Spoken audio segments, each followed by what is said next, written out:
Hi, and thanks for joining me for a special episode, our series finale.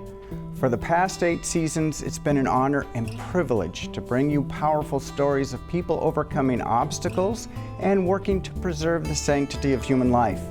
As we look to the end of the show, we're remembering and sharing some of my favorite episodes from the entire series of Facing Life Head On. Let's start with an episode from our very first season. Fathers of children who are aborted often experience post-abortion stress. Millions of men in the United States are mentally struggling after the abortion of their child. In this episode, I sat down with Louisiana firefighter Jeff Phipps, Virginia dad Trip Curtis, and the Hollywood film producer Jonathan Flora. They all shared how the abortion of their unborn children, a decision they now regret, left them scarred and emotionally battered. But the men were able to eventually find hope and healing. Studies say post-abortion stress largely stems from an instinctive male drive to provide for and protect his family. Abortion interrupts fulfillment of these natural desires, leaving many men struggling with feelings of guilt, inadequacy, and anger. Louisiana firefighter Jeff Phipps says those symptoms kicked in shortly after he and his girlfriend had an abortion. What was your immediate reaction then after the abortion took place? A sense of relief that I thought was relief. I remember the day that Sheila drove by, a friend drove her by the house. I was outside doing yard work with my dad, and I saw her, and I was thinking to myself, what have I just done? A part of me was just ripped away. Tremendous guilt and shame, and realizing what I had done to this woman, number one, and making her get an abortion, not once but twice, but also the fact that I was responsible for the death of a child, because I think at some level, even then, I knew that we were taking a life. Jeff, is the abortion experience something a man can handle on his own? I don't think so. I don't think anybody, a man or a woman, can handle it by themselves, especially a man, because I know what happens with guys. You just don't talk about those kinds of things. What is the first step to doing that? The first step was to remove your pride. That's a very hard thing to accomplish for a guy. It's when you remove your pride that you can let that guard down and open up your heart to share what you've been through, the pain that you feel way, way deep down in your heart. So would you tell the man out there that he needs to not hesitate to come forward and ask for help? It's the first step, like anything else, toward any typical recovery is to come out, and also don't do it alone. You know, because when you do it alone, that's when you're vulnerable. Nobody has your back. And there's nobody there to help hold you accountable. There's no one there to share with you. There's no one there to pray together. As we know, one sends 1,000, two send 10,000. But when you can have that bond and talk to other people that have gone through the same situation, that can only help. And to know they're not alone, too. They're not alone. Yeah. I mean, with all the abortions that are happening every single day, I guarantee there was a man involved. So there's a lot of people that have been involved in this. We were told that it wasn't that big a deal. But after having experienced those two, one on the 2 different conditions that I had, I knew that there were repercussions both for the man and the woman. For each of these men, memories of the past brought intense regret and pain. But they shared their stories in the expectation other men can find hope and healing. If you or someone you know is struggling with the after effects of abortion, please visit our website at facinglife.tv for a variety of resources or to request a free counselor to help you through the healing process.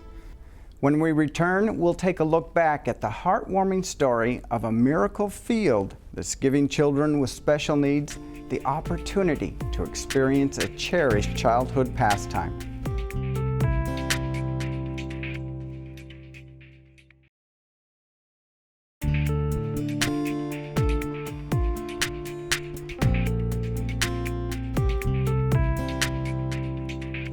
When the ump yelled, "Play ball," a group of people took those words to heart. First among them was all-star baseball player Sean Casey. After retiring to his hometown of Pittsburgh, Pennsylvania, the former Cincinnati Reds first baseman founded an organization called Casey's Clubhouse. Its first task was to help fundraising efforts to build a miracle field for kids with special needs in Pittsburgh. This kids' oasis is equipped with a rubberized field, large dugouts, plenty of electrical outlets, and a joyful community that comes out to cheer on the players. I sat down with Kurt Condrich and Karen Palmer, parents of 2 Miracle League players. Kurt's daughter, Chloe, loves playing baseball, but because she has Down syndrome, until now, she's never had a chance to play for an organized team.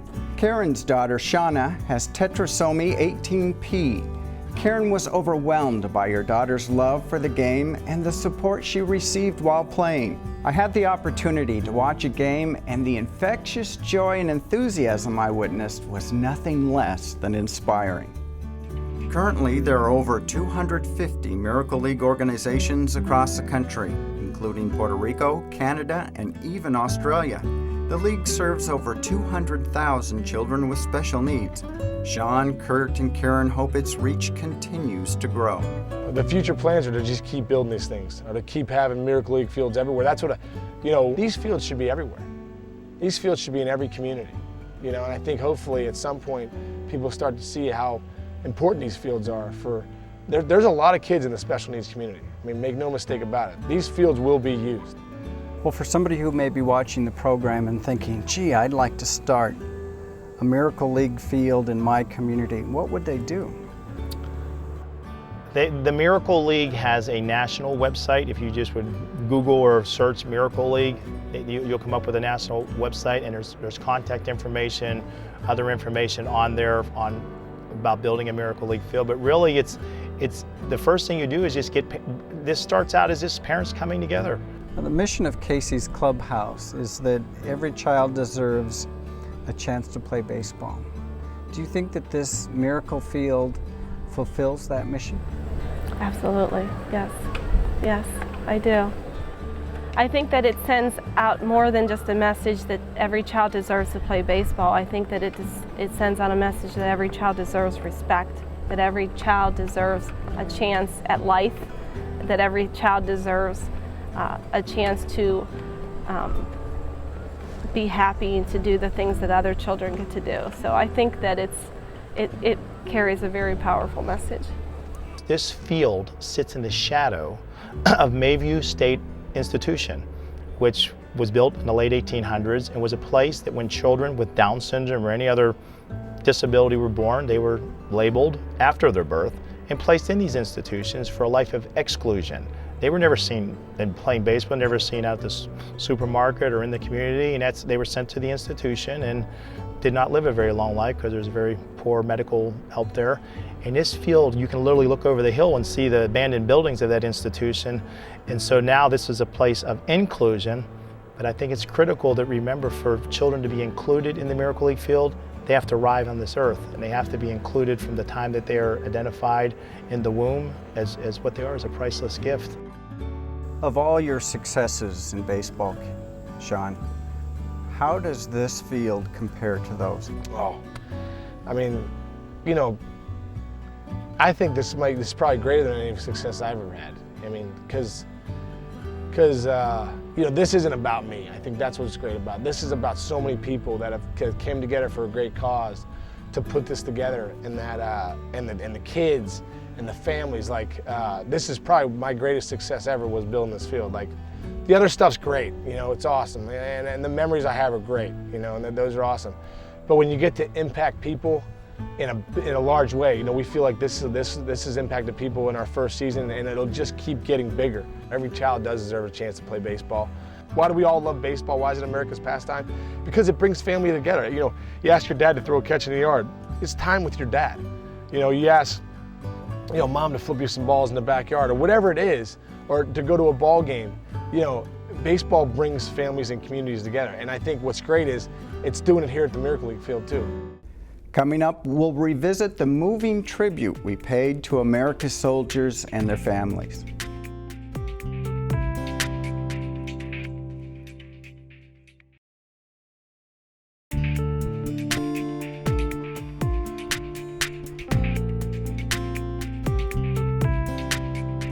My personal favorite episode of the entire series was about the tremendous sacrifices our nation's soldiers and their families have endured.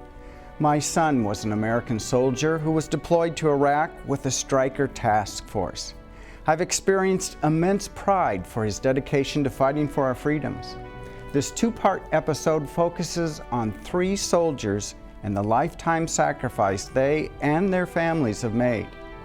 Army Sergeant Tony Paci was the father of 3 beautiful children when deployed to Afghanistan in 2010.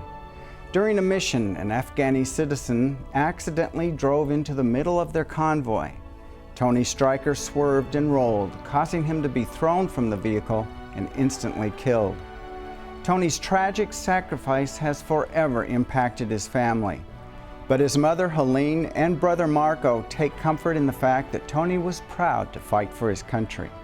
Nikki Bunting is a widow and mother who's done her best to cope with a tragic loss. Nikki's husband, Army Captain Brian Bubba Bunting, was killed in Afghanistan by an improvised explosive device. 4 days after Bubba's death, Nikki discovered she was pregnant with their second son, Cooper.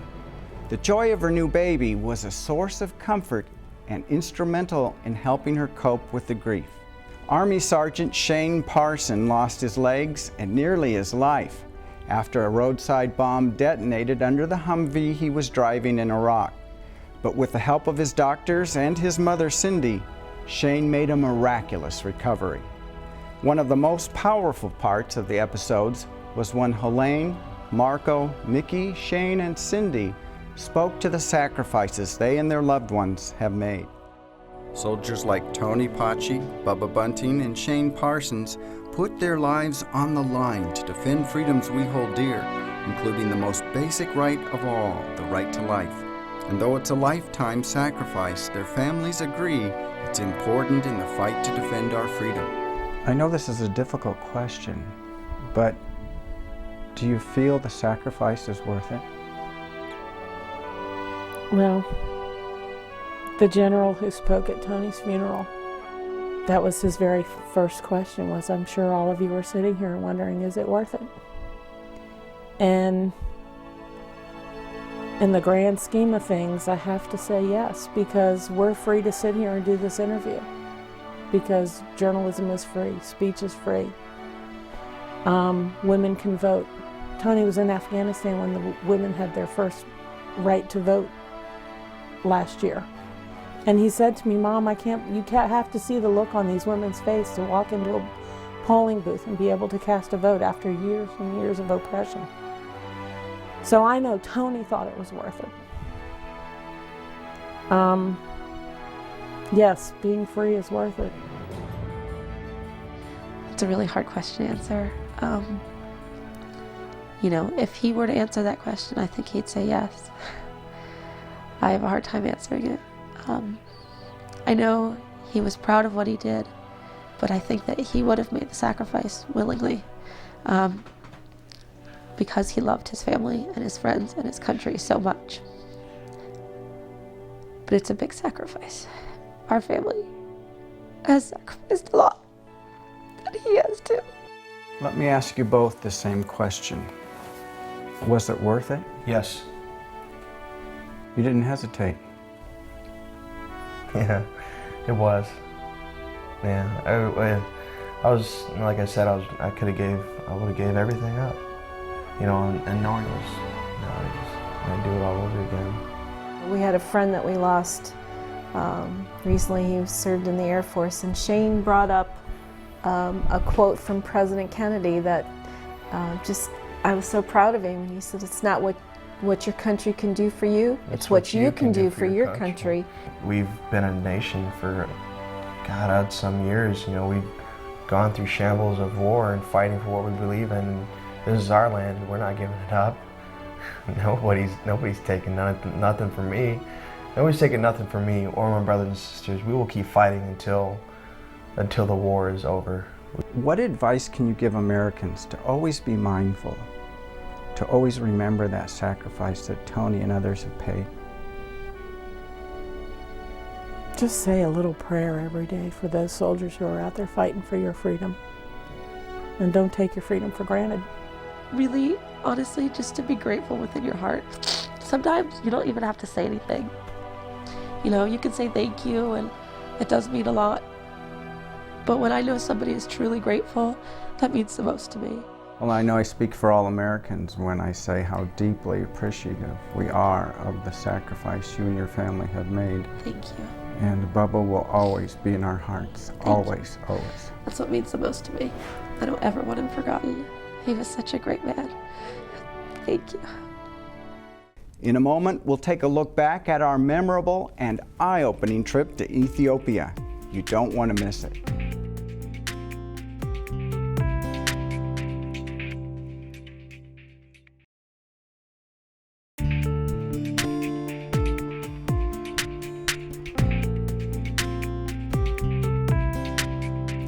Our film crew had the trip of a lifetime when we traveled to the African country of Ethiopia.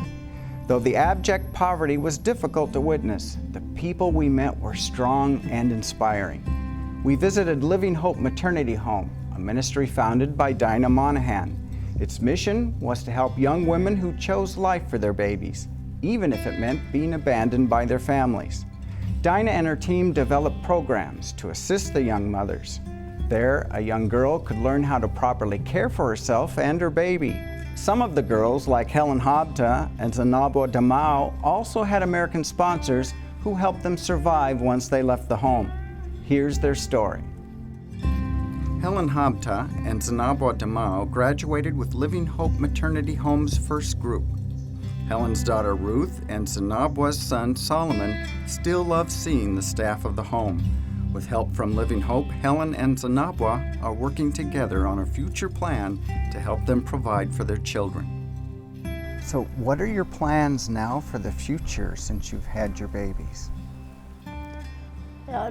When we live in the maternity home, we are making jewelry, and with that jewelry, the ministry sold the jewelry and we can save the money in our account.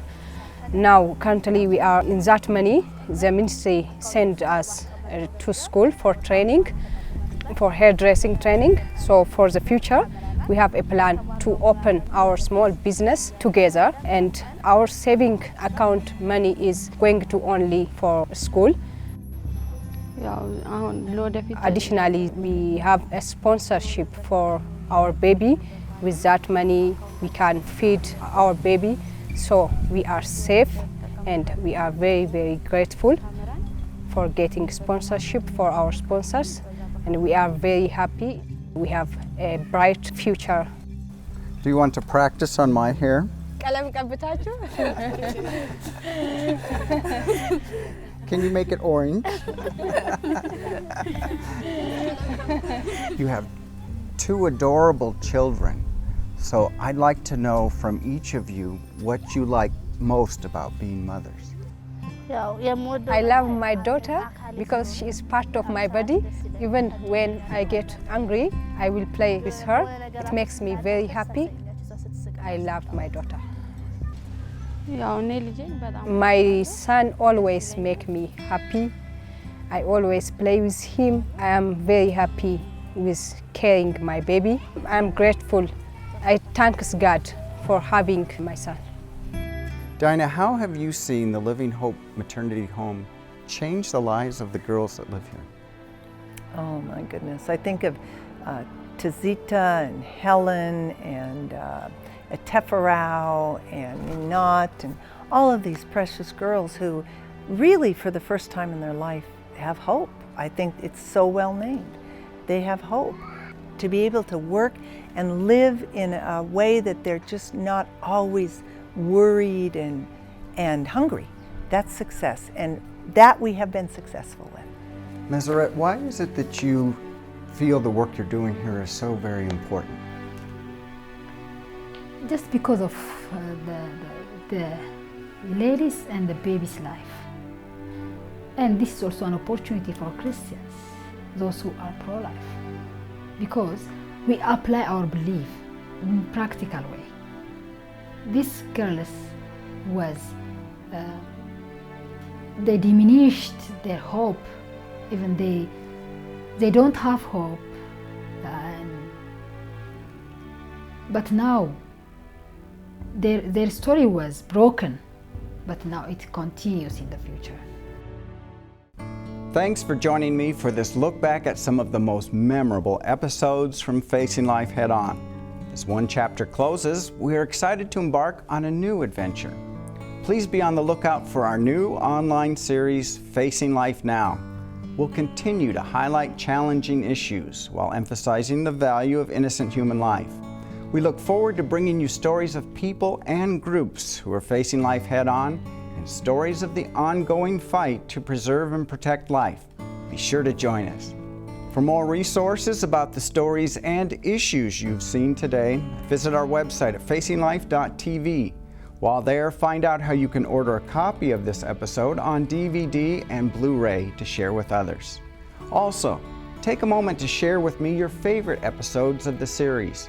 Our mission of touching your heart is important to me, so please share your thoughts and your stories. From myself and the team with Facing Life Head On, thanks for watching.